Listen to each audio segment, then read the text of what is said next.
Hello and welcome to I Am Not Your Tour Guide, but I am your host, Starla Skelton. This is a podcast where travelers become storytellers. So today I am very aware that I am going to learn something new, which is a great thing. So I'm going to step out of my comfort zone of budget travel, and I'm going to learn about a different perspective under the umbrella of luxury travel. More specifically, luxury golf. So with us today to teach me about this way of life is Mike DiLonardo. Thank you for coming on, Mike. Thanks for having me. I am, even though I am somewhat clueless in this area of travel, I know it's huge, right? This is a thing that a lot of people, they travel specifically to play golf, right? Yes, of course. So help me define luxury golf. What would that be? So it's pretty simple. Spending a lot of money to play really good golf courses around the country and around the world, if you think about it. So the accommodations can vary, of course, but generally speaking, luxury golf, you're going somewhere, you're paying a large ransom to stay and play golf. And that's your goal. Every day you're playing golf, I would say. And that's your focus. And you're spending a ton of money to do it. So how did you get into it? Have you always been into the sport of golf? Yes. So I really picked up golf when I was 15. I played on my high school team, and I started out terrible and got better very quickly. And over the next couple of years in high school, I got to, tournament level where I was able to get recruited to play in college. Mm-hmm. And so I played at Emory University here in Atlanta. And then since, golf's a lifetime type sport. You can play, as long as your body works until you're 100. Unlike, even basketball. I played basketball in high school and college, intramurals and whatnot. And at about 25, I basically had to retire because, if you're not doing it all the time, you can get hurt so easily. Mm-hmm. And then my thing was, I need to protect my body so I can play golf. The last thing I want to do is get an injury and not be able to play golf for a couple of months. So that was, I made a conscious choice at about, I think it was 25, 26 years old. It was like, basketball's over. It doesn't work. There's no point. And that was kind of always my thing. And my thing a little bit in golf too. I used to, being a tournament player, I used to have trouble getting motivated sometimes if I didn't have a tournament or a competition coming up, to practice and to get better. I've since gotten over that just because it's really fun to play good golf, whether it's in a tournament or with your buddies. Right. And so now I don't practice the way I used to in college, but I'm also not going to shy away, I've been busy. I don't want to play because I'm not going to be that sharp. Well, no, I'm going to go play when I can. And if it's not as great, it's still really good. It's still really good. So, is there somebody in your life that has inspired you to play golf? Was there anybody in your life when you were younger that there's a reason you like it? So I had a good friend in high school. He was like a top ranked junior golfer since he was like 10 or 11 years old. And so he was on my high school team. And I kind of looked up to him. I was like, I'm going to try and get as good as this guy. Yeah. And by the end, he was still probably a little better, but I'd caught up to him for sure. And then I ended up having a better college career. He went to a Division I school and he didn't really manage his time in his life well. And the team was actually pretty good. So he didn't get a lot of time. He didn't play in a lot of tournaments. Right. And he's still a good player. He's probably better than me now from what I've seen on Facebook and whatnot. He's playing some pretty good golf. He's out in California, and I've done a bad job of keeping in touch. But my goal is to reconnect with him and maybe link up for a trip one of these days. So I just thought about this. Do you plan your trip based around golf, or do you plan golf based around your trip, like the location, geographic location? The location is because of golf. For sure. Location is because of it. Okay. So golf would be number one. So when you're looking, you're Googling, searching, whatever for your next vacation, you're Googling golf and seeing where that fits in. Yes. All right. So I'm going to hold this up. So Golf magazine. Okay. Just like it sounds. It's all about golf.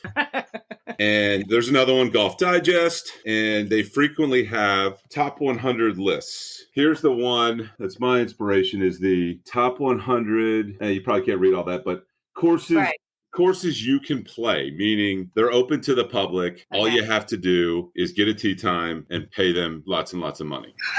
There's a bunch of other lists too. So there's the top 100 courses, but that includes a ton of private, country clubs and places where you don't have access unless you're a member or know a member or get some other sort of hookup.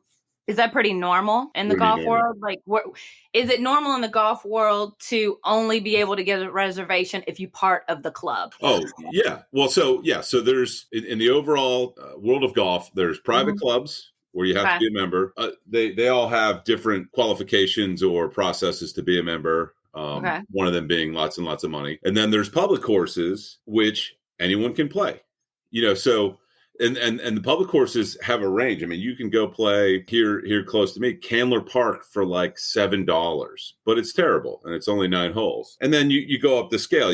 There's a couple of City of Atlanta owned courses that are $25 to $30 or $40, depending on the time and what you're doing. And then, you get onto this list, and now we're talking about some courses will cost you $300, $500, $700 a day for one round. Yes. And a round is 18 holes. 18 holes. Oh, so. But what's the appeal of like what makes those golf courses stand out so much? Like, is it gold plated carts? Like what? Like, no. Oftentimes it's the location. Okay. So the number one on this list is a place called Pebble Beach, which is in Monterey, California. Okay. They have a pro tournament there every February, I believe. And it's widely regarded as the top public access course. Right. Now, this is funny. So I was looking at it. Now, so when Nigel and I were out there, we went to Yosemite. So it wasn't a golf trip, but there's something called the 17-mile drive. Are you familiar with this? Have you heard of that before in Monterey? No. So it's kind of famous, and not even in golf circles only. Okay. It's literally 17 miles long, and it's this drive that takes you along the coast in Monterey, and it's gorgeous. Cypress trees out on little stands. Yeah. Just really good photo taking opportunities, and you can see the seals, sea lions, or whatever the hell they are. And then a lot of birds, so there's some nature watching. Anyway, so we did that, and then we went to lunch at Pebble Beach, which they allow you to do and not play golf. And it was a nice lunch. But on reading, so here's the rule. This is why it's also the most expensive. So to get on the course, you have to stay at the lodge. Or, their lodging, and it's called the lodge. And not just for one night. If here's how they say it. If you have to stay 2 nights to get a tee time. You have to stay 3 nights if you want to be guaranteed to finish your round. Meaning that so the 2-night thing is they're going to give you a tee time that is into the evening where it's getting dark. So, it's kind of crazy. But anyway, so I think most people will stay 3 nights so they can then guarantee to get a tee time that allows them to actually finish the round. But that, so it's probably $1,000 a night. And then the round itself is like $700-800 or maybe more at this point. Wow. But it's like a bucket list. You do it once. It's not, that's not, you're not going to do it a ton of times and, until you get super rich, then you can do whatever you want. Oh, I was just going to say, but then also on this list are a few places that are much more reasonably priced. That you can play for under $100, I would say. But a lot of them are in that luxury golf space where you're paying $200 to $500 a round of golf. Okay. And then how long? So whenever you travel to play golf, do you usually meet people or have friends that go with you, or is it more of a solo adventure for you? Well, so the only time I've done solo, so to speak, is when I'm on trips with my wife. And she reluctantly allows me to play a little bit of golf, like 2 rounds. And then so I'll just join up with another twosome or a threesome, whoever happens to be playing. And that works out well. And then on our trip to Dominican Republic, when we went to a place called Casa de Campo, which is highly ranked. There's a course that's number 7 on my list here. Nigel actually drove the cart and was my coach for both rounds, and we had a great time. Did she enjoy it? Enough. Yeah. Enough. Yeah. So when we were out, we went to San Diego last year, and we were at a place called Torrey Pines, which is really cool. It's right on the water. And she said, "Okay, I'll come out." And she lasted 9 holes because it was pretty chilly. Yeah. So she was like, "Nah, I'm done." Okay, no problem. But then in Dominican Republic, it was gorgeous both days. It was perfect. And it was, it is nice to be out there, even if you're not playing or even care.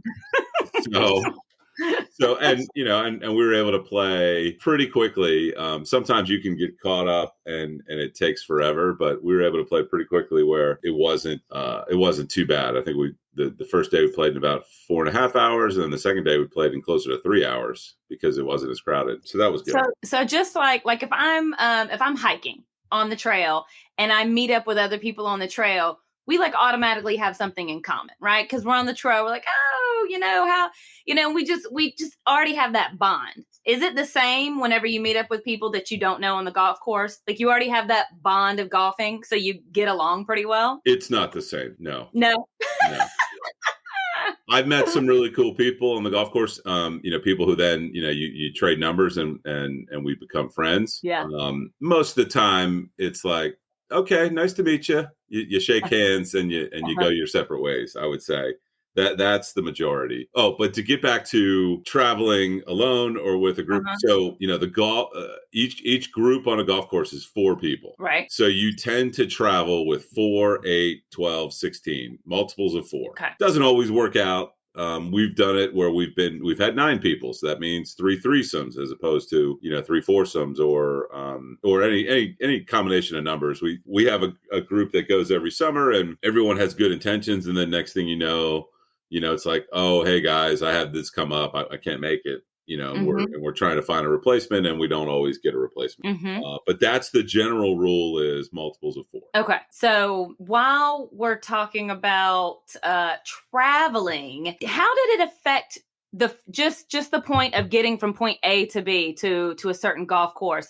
How did the pandemic change golf or how people travel to go play golf? So there was a pandemic golf boom. Okay. When everyone not everyone, when the scientists and whatnot realized that, oh, hey, this is a respiratory virus. And if you're outside, your chances of contracting it are virtually 0. People said, oh, well, we can play golf then. and it's funny, the golf world did all these little things to save us. They took away the water jugs, so we wouldn't all be touching water jugs. They took away the rakes that smooth out the sand traps, so we wouldn't be touching them. They said, hey, everybody keep the flag in, don't pull it out again. So we weren't, touching all the same stuff. And then for a while we were riding in our own cart. So it was 1 person per cart as opposed to the normal 2. Okay. And then they also did stuff like, well, instead of a tee time every 10 minutes, now it's every 15 or 20. So there'd be less people getting, being there at the same time. And they saved tons of lives with these rules changes. Yeah, I'm sure. No, they didn't save a single life. But golf was really, took on a new stature because it was, hey, here's something safe you can do. And it's fun. So a lot of people came back to golf who like basically had quit. Okay. And then a ton of people were playing. It became very tough to get tee times. And then in the travel world, it was, there was a couple months where a lot of resorts shut down because they had employees and everything. And you had to kind of figure that out. And then they all started coming back open and, they put in their precautions and whatnot. And that year in 2020, we were supposed to go to Canada. Remember, I had a Canada story for you. Yes. Oh, I can't wait. And of course, Canada, we could just swing into this because it works. Okay. But so Canada, of course, shut the border. So we had to reschedule. So we rescheduled for 2021. And then we got lucky. There's a resort we wanted to go to in Wisconsin that when we called, there were 2 rooms left. And so we got them. And our foursome was able to have a nice little trip. And I drove. So I didn't feel comfortable getting on a plane at the time. It was still so new. This is this is part of the story, right? So I drive to Indianapolis, I pick up my friend, and then we're driving together, like coming up on Chicago. And my wife calls and says that the COVID test she got 11 days ago, just came back positive. That's how long testing were taken in that little period of time. This is July of 2020.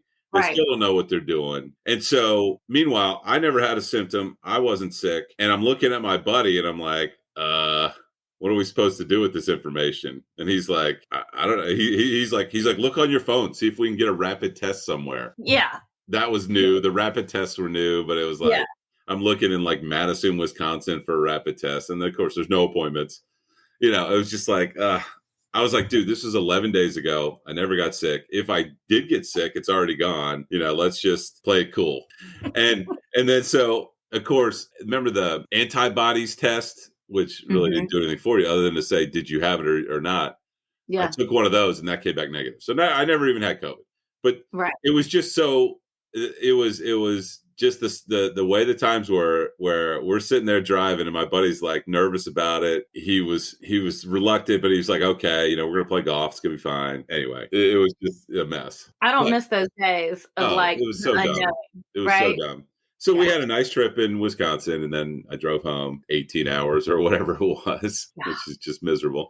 So that trip to Canada for what turned out to be, I think, 10 or 11 guys got postponed. And then as we get into the end of 2020, I said to my buddy he was kind of in charge of organizing our trip, I said, I don't think Canada's going to let us in next summer. And it turned out to be the case. And so we moved that trip to 2022. In July of 2021, Canada was still not letting Americans in. I think it was August or September when they finally said, okay, there's enough vaccine or, whatever. And so we finally got to go on that trip last summer and it was awesome. It was Nova Scotia. It was a resort with 2 really good golf courses. Let's see, they're ranked 4 and somewhere else in here. 4 and 12 on my list. I checked off 4 and 12 with one trip. How many are on your list? Well, it's a top 100. Oh, okay. Again, so this isn't my list. This is the magazine's list. Right. Now, you're following it. You want to go to all these places. And so I look at it, and then so in this magazine, they also had like after the list and whatever the article was, they had a little section about road trips where you could maybe go and play several that are on the list, 2 or 3 or 4 as part of one road trip. And that was, so I've been looking at that and I look at the list every now and again and it's like, okay, where do I want to go? So it's inspired. And then am I going to cross all 100 off? Probably not, because they're in random places. Like worldwide or domestic or or North America? This one included, so they said we opened up a little bit. So we included Mexico and Canada. And then Dominican Republic is in here and a couple other spots like in the Bahamas and whatnot. So, yeah. And, again, if you have a top 100 list, you can make up the rules. There's no rule. Hey, this list is invalid because there's a Canadian course on here. What kind of BS is this? No, I mean, you just do what you want to do. So and I'm glad they did because, had they not been on there, would I have had the resort in Dominican Republic, like kind of on my radar, or even the courses we kind of had the courses in Canada on the radar because they were well known, but yeah, so it's kind of fun. And, I've crossed off a bunch of them, but it's kind of fun to just look through and I'll be looking through and then I'll like go on my phone, like, all right, where's this place? Some random city, like Moore Park, California. I'm like, where's that? And it's outside LA. So it's like, okay, well, if I did an LA trip, that could be on there. Roscommon, Michigan. Where's that? Then, oh, there it is. Yeah. Okay, well, I can get there. I can fly into Grand Rapids and get to that course. Fancy. Which is actually that's where we went in 2021 when we rescheduled Canada. We went to Michigan and played at a couple of resorts. There, and I drove the van. I think I had 8 seats in it, and then built this little like golf club rack so we could put a ton of golf clubs. So it was pretty cool. That is awesome. So for places like Michigan that, do get cold and do get snow and weather does affect them, are there just certain months of the year that you would go play that course? Are they closed for half the year? They will close, most of them.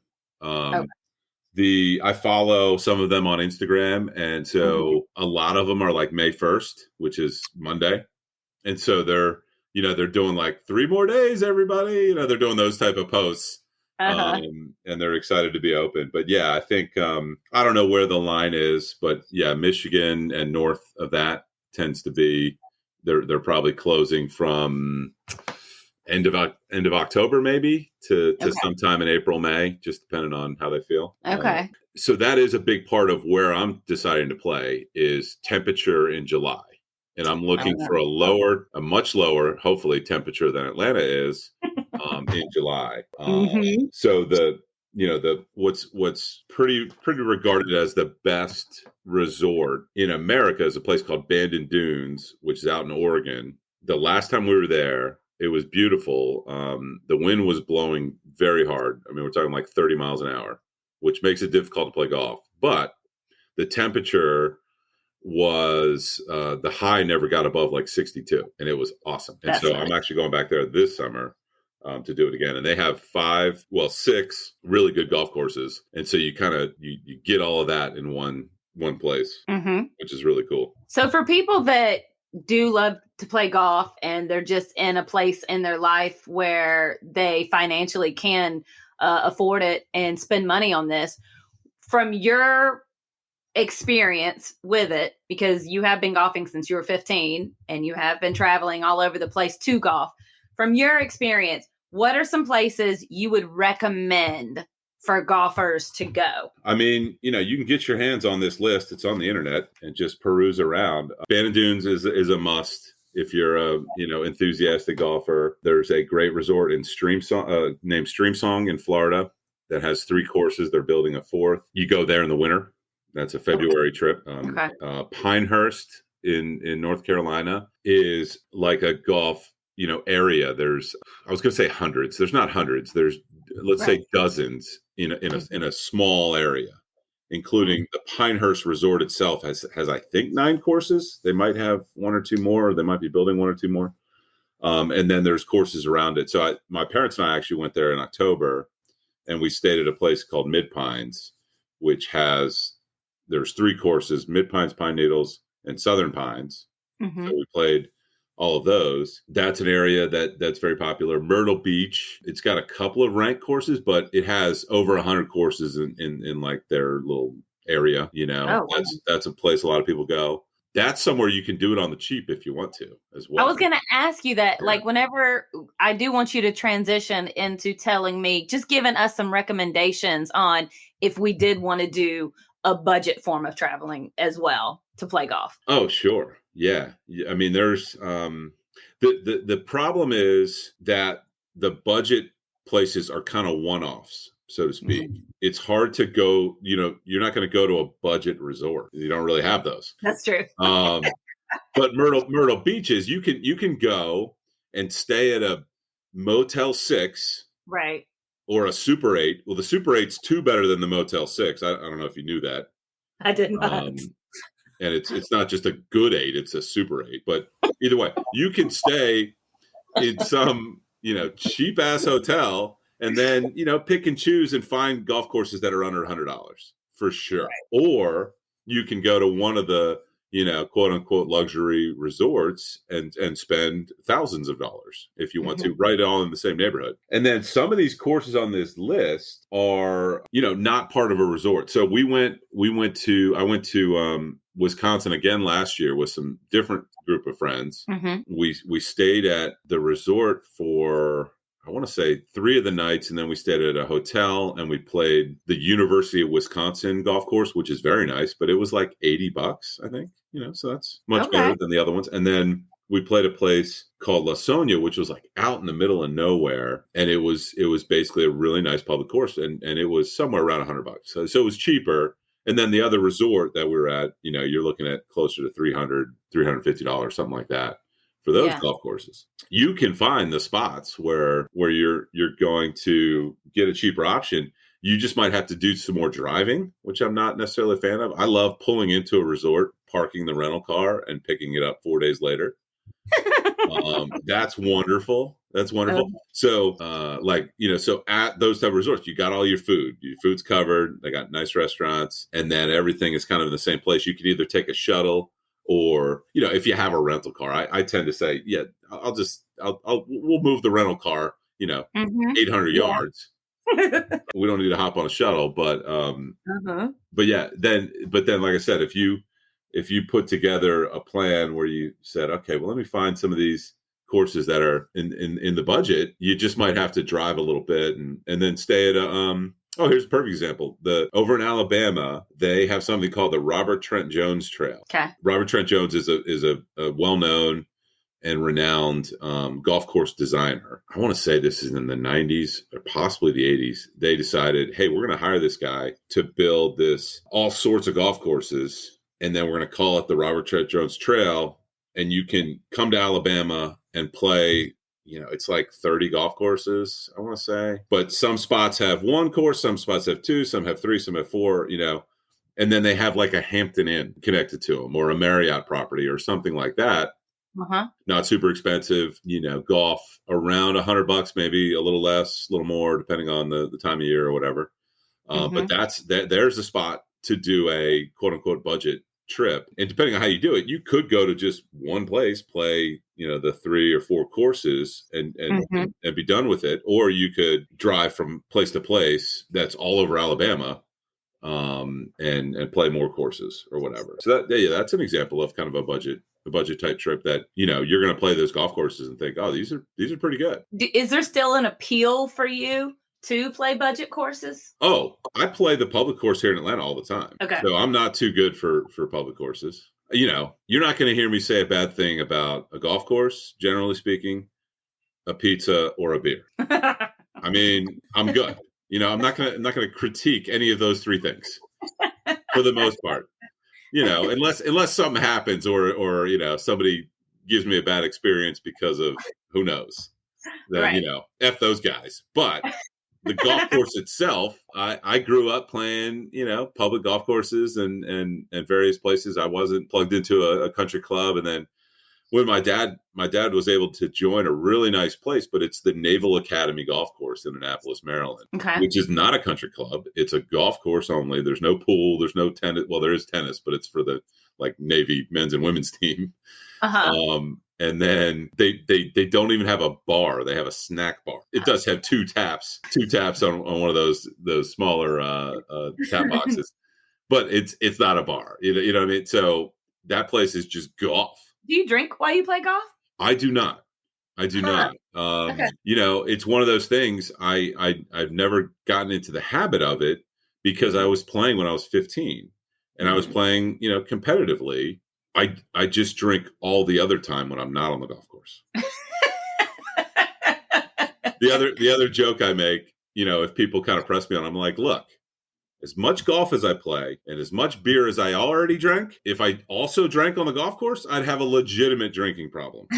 Right now it's functional, but it would be a problem if I also drank on the golf course. No, yeah. So I'm not one of those guys. Every now and again, if there's a fun tournament I'm playing in, we got 3-4 holes left. Yeah, give me a beer. I'll have a beer, But it's not, I have a buddy, a really good buddy who he's since kind of stopped playing golf, which is disappointing. I've had a couple of friends quit golf as adults, and it's just baffling. It's really weird. You don't understand it. I've got 2 good friends who basically quit golf. I used to play a lot of golf with both of them, and then it's like, yeah, I don't like it anymore. I'm like, what? It's not an option. You don't get to make that choice. But so this one buddy, he didn't feel like he was playing his best till he had about 3-4 Bud Lights in him. And so if he had an early tee time and it was a tournament, it meant he was waking up and cracking a Bud Light and getting ready. It was pretty bad. Oh. So at a country, club, they'll have these tournaments where the member invites a guest and you play a tournament. And it's a lot of fun. There's a lot of places where you can get a little rowdy, right? There's some guys who are more serious than others. And I was playing in one with a friend here in Atlanta at Eastlake. And there were these 2 guys who, they must have got after it hard. And then next thing you know, we're in the bar area. This guy just straight falls down, just falls down. And then he tried to play it off like he was laying down and just hanging out. I saw him. He kind of put his arm up on his head like this, and he's just like chilling. Anyway, so that happens. Isn't there a lot of women who play golf as well? I don't know if I'd use the word a lot. I mean, there's certainly, but the percentage. Yeah. What's the ratio? Oh, geez, I have no idea, but I think it's somewhere between 10 and 30% is women playing on any given day. Country clubs tend to have ladies' day where they play a somewhat competitive round or something. But yeah, it's got to be in the 10 to 30% range. And Why then you'll be some places where it's just all dudes a lot of times. What I think is a lot of these resorts are seeing, they are seeing more couples travel for luxury golf, either as a twosome or a foursome, so two couples together. So they are doing some things to accommodate that or to attract those type of travelers. But again, their bread and butter is the groups of 4, 8, 12, 16, sometimes 20 guys. Okay. That's where they're making their money. So where are your future, give me your top 3 that you have on your list for the future? I'm sure you got a lot, but what's like your top 3 you're looking forward to? Okay. So here's what I got this year. In July, I'm going to Bandon Dunes, which I previously mentioned, which is in Oregon, 60 degrees, windy, super cool. I'll fly into Portland, and then it's a 5-hour drive from Portland. There is like a little airport, but by the time you're doing the changeovers, you're not really saving any time. And the drive from Portland is gorgeous. It is a really nice drive. So I decided, all right, we're doing that. And then at the end of July, I'm going to Canada with my wife, and we're gonna go to Banff, and then Jasper, which is also in Alberta, and there's a course in each place that I'll play probably twice. So that's coming up. And then let's see, in May, sooner, actually in a week and a half, my dad and two friends from Atlanta, we're going to Indiana. It's kind of a random trip. Okay. But I purchased at a charity golf tournament, I purchased a package where it's 4 golfers, a 1-night stay and 2 rounds of golf. And I got it at a fairly good deal. And and it was a list of several courses, and I picked the one in Indiana. So we're going to play 2 days there, and then there's another resort not far from there where we're going to play 2 days. So it's a 4-day trip. That's going to be pretty cool. One thing, so with my dad, I don't know if I ever told you this, but he's retired. He's on a fixed income. He's got a golf budget. It's not unlimited. And so I think when I was 35, I said, hey, you got the first 35 years of golf. I'll get the next 35. So I've been paying for my dad to go on these trips with me, and it's been awesome. It does, it basically doubles my expense of what the trip would be. But we do 2 a year, so we do a spring and a fall. It started out is when he was driving from Maryland to Florida in the fall. He would come to Atlanta, and we'd play around Atlanta, and he'd stay at the house. And that was the budget way to do it. Right. And then same thing in May, he'd be driving up, and we'd play around Atlanta. And so we played a good number of Atlanta courses and over the years. But then he got a car. He has a car in both places now. So now he's flying. And so that kind of opened it up where we don't have to be in Atlanta. We can fly wherever we want. So we went to this resort that's just outside of Branson, Missouri last spring. That was a lot of fun. And then my mom still likes to drive down. So she has one car. So they drove to Pinehurst, North Carolina, which is about 6 hours, and it's about 6 hours from Atlanta. And so we met there and played for 3 days, and then they moved on to Florida. So we've been doing that. Probably going to go to Sea Island, Georgia, in the fall. Okay. A nice resort near if you've heard of Jekyll Island or Brunswick is right around there. So it's like the southern part of Georgia on the coast. Thinking about there, I haven't made a reservation though. Here's the other thing: if you don't make a reservation, they might not have a spot for you. So I'm talking in hypotheticals, like I have a reservation, but I don't. What if you make a reservation and something happens and you can't go? Do they still charge your credit card? It depends. They all have different refund policies or deposits or this or that. Okay. So and then you mentioned the States, but we're going to go. Our plan is to go to Ireland next summer, which is awesome. So Ireland and Scotland have a ton of golf courses. It's it's a big part of their tourism, revenue. Isn't Scotland where it originated from? Yes. Okay. So the oldest course is there, or allegedly the oldest course Right. is in St. Andrews, Scotland. We went in 2001 with my dad and his best friend and his son. And Uh-huh. it was like a graduation present for the both of us. Uh, So we did that, and then I went again with the Emory golf team when I was volunteer assistant coach. I think it was in okay. 2004 or five, somewhere in there. But I haven't been back there since. So I'm really looking forward to that. You know, you can do like 10 trips and not hit all the golf courses in Mhm. those two areas. So we're kind of trying to figure out our strategy. Do we go to Ireland in 2024 and then maybe go again in 2026 and go to different courses? My one buddy who tends to plan, you know, he likes planning the trips and whatnot. Mhm.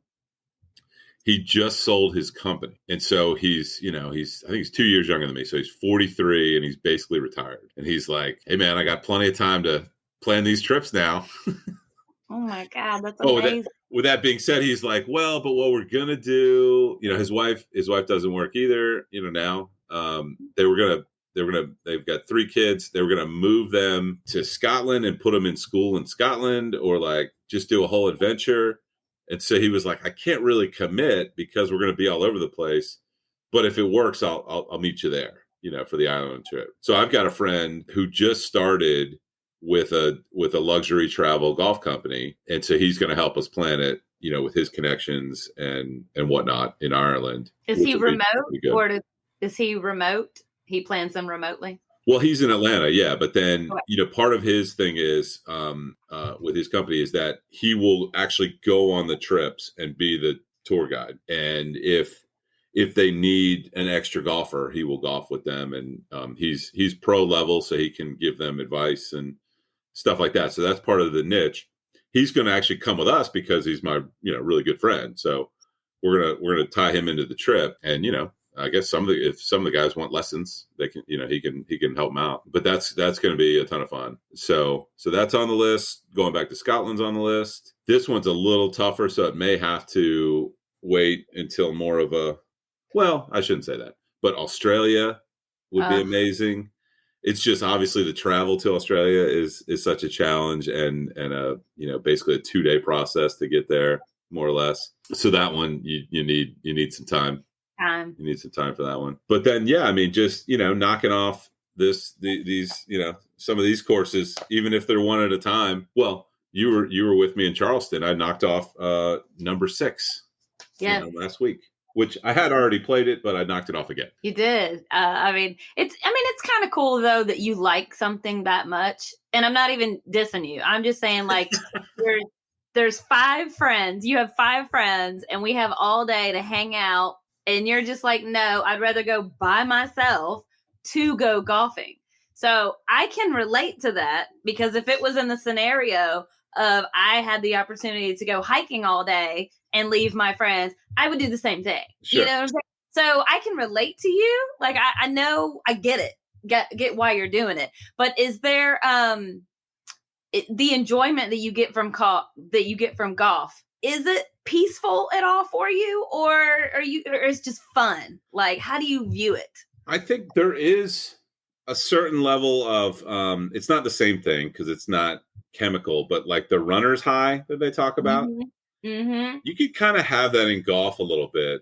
Okay. If like when you hit a good shot, meaning like, all right, you got the golf club, you want to hit the middle of the golf. You can, you know, that makes sense, right? Right. So when you do that, it feels really good because it's connected to your arms and your hand, and it comes back to your body. There's a feeling of hitting the ball, and so when you Mm-hmm. hit it good, it is like a little bit of a runner's high. It's not quite the Yeah. same thing. Yeah, like a rush. Yeah, and then you've heard of Arnold Palmer. Yes. Yes. He famously a lemonade and iced tea drinker. Also a golfer. Right. So he has Yes. a quote that says, "Whatever some people get looking at art, Mm-hmm. I get by looking at a really good drive or a really good Yeah. hit." And I would agree with that statement because I don't know what the hell I'm doing when I'm looking at art. Like, okay. All right, I guess that's good. Good on him.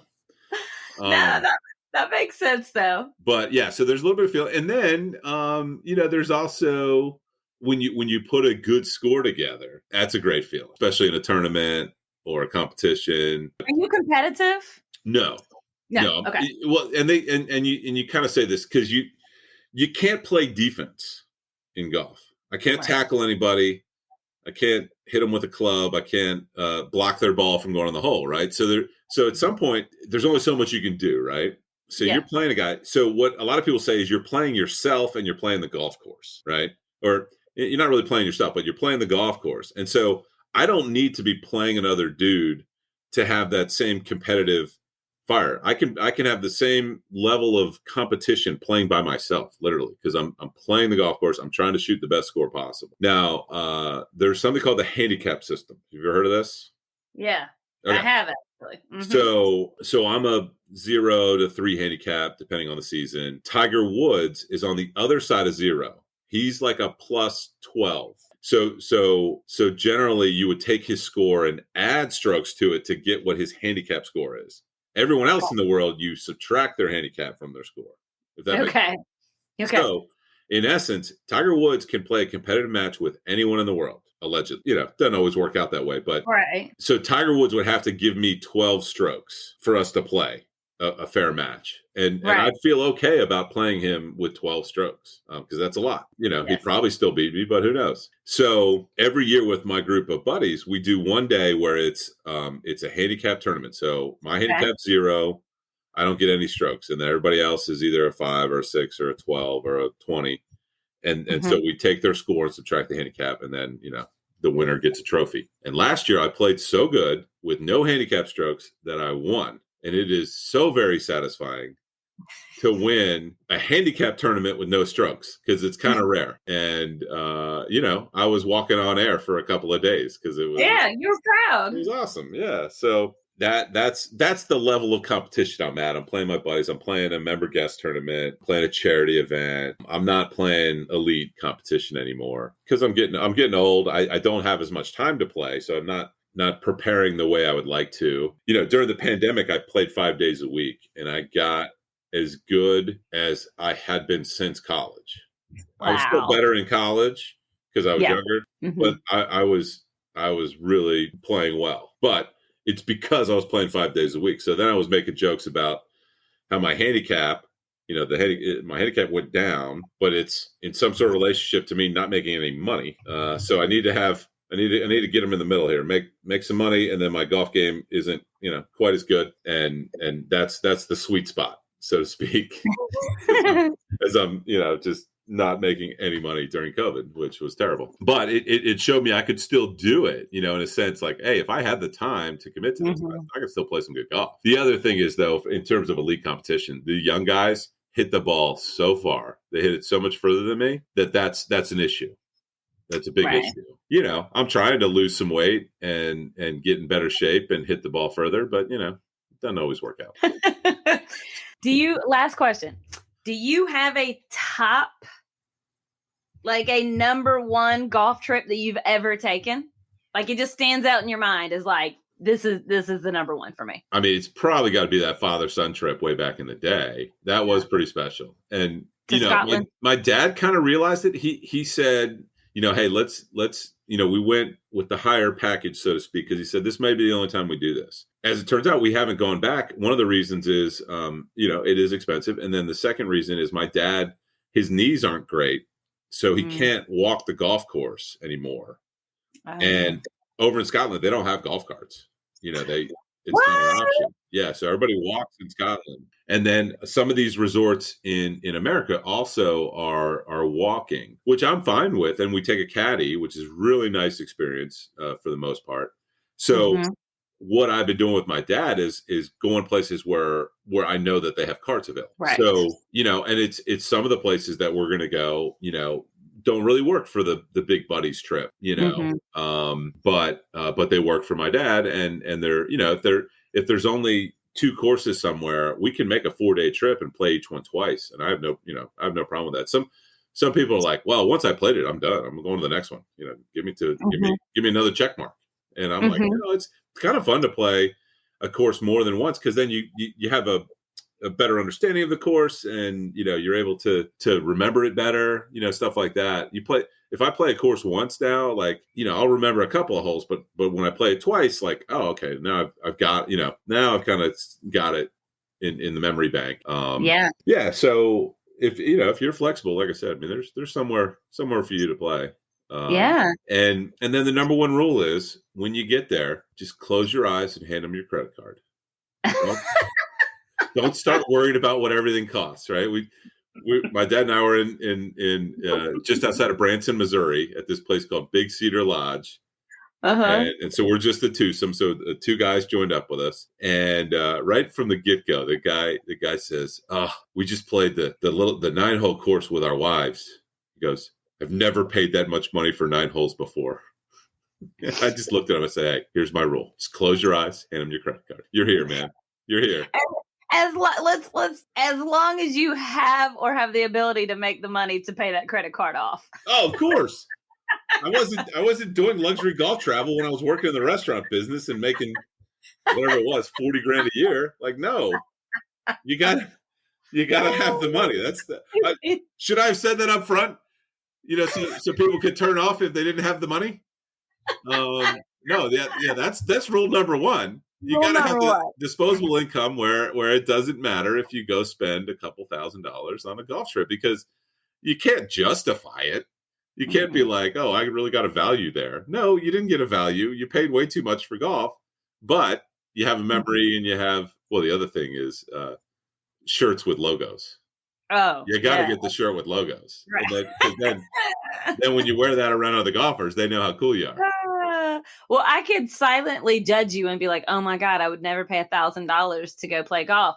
But then I started thinking internally, I would pay $2,000 for a flight to Tokyo. Right. So it's like, what would you spend the money on? And I was telling Debbie the other day, she was like, I don't know if I want to go on this certain trip. It costs $2,000. I mean, she's got the money, but she was just kind of debating. And I was like, well, you just have to decide, like, you're going to spend that $2,000 anyways, whether it's on clothes, whether it's on going out, whether it's on a trip. So you just got to decide, is that where you want your $2,000 to go? And, that's what you do. Golf is where you want your money to go. So it makes sense. Yeah.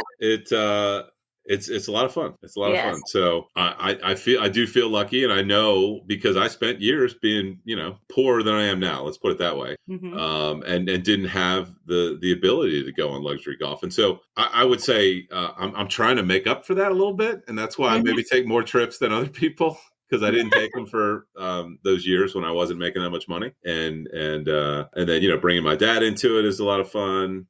And then the different groups that you tend to go on. Prior to 2018, I graduated in the year 2000. And before 2018, when we took our first trip, which was my college buddies, I hadn't seen those guys in 18 years. Right. And now it's like we've kind of reconnected. And it may just be for a week every other summer or every summer. But it's really nice. It's really nice. And then, like I said, I'm going to try and reconnect with my high school buddy, and maybe we'll do a trip at some point. And that's a cool aspect of it. And then, of course, the time I spend with my dad is great. He's 70. He's 30 years older than me, so he'll be 75 in September. Mm-hmm. And if you make it to 75, your chances of making it to 95 are like 80% or higher, or something like that. I don't know. It's something like that. Don't quote me. But so he started like saying stuff like, are you going to want this or whatever when I pass? And I'm like, when you pass, when did you start talking like that? I'm like, what? You're hanging around with too many old people. Like, don't talk like that. You got 25 years potentially when you pass. You're worried about me like taking your stuff out of your basement. Like, A, no, I don't really want it. But B, we're not talking about you passing when you're 75 years old. But he'll say stuff like, I don't know how much longer we'll have a chance to do these trips. And I'm like, yeah, 25 years, Dad. We have 25 more years. That's how long. Oh, geez, don't talk. Don't talk like an old person. It's kind of a mindset, like self-fulfilling, right? It's like I don't want him talking like that, because then the next thing you know, he's okay with going to a hospital and never leaving. It's right. Like, no, that's not how this works. We got 25 more years of luxury golf travel so we can check off our list, as long as they have a golf cart. Oh, I hope so. I hope you do get 25 more years with him. That would be awesome. Absolutely. Absolutely. Yeah. So do you want to give any shout outs to? Oh, so the Emory golf team that I played on, they are currently ranked #1 in Division 3. They're heading to Ooh. the national championship, I think, in 1 or 2 weeks. I'm Uh-huh. trying to think exactly when it is, but I think they're playing in Kentucky this year. And we've never won. I say we because since I played on the team, but we've never Uh-huh. won a national championship. There's an app called Golf Stat, and it has all the college tournaments, and like so you can click on it and you follow in real time or slightly behind real time when they play their tournament. So it's always kind of fun to follow along, and hopefully they can win this year. Thank you so much. I have actually, it gave me a different perspective on why you like it so much. Like I kept relating in my head. I was like, oh my God, I would never pay that much. Oh my God, yes, I would, but just for Right. something different, Something different. Yeah, Like, exactly. yeah. Well, and I don't think I've ever equated the feeling of golf to the runner's high. That was a new one for me, where I was like, Okay. you know what, that actually makes sense. I mean, back in the day, I used to run. I don't run anymore. Just that it's an extra feeling. It can be an extra feeling, and then of course, the flip side is when you hit it bad. That's a bad feeling. So you want to run away from that feeling, and then so when you hit it good, you're also defeating those those bad shots. Have you ever quit like mid game because you were like, screw it, I'm doing terrible, I don't even want to finish? I'm sure I have. It's not something I make a habit of. I would say I've been injured a couple of times. Like Okay. I hurt my back one time. I hurt my wrist one time. Kind of jamming the club.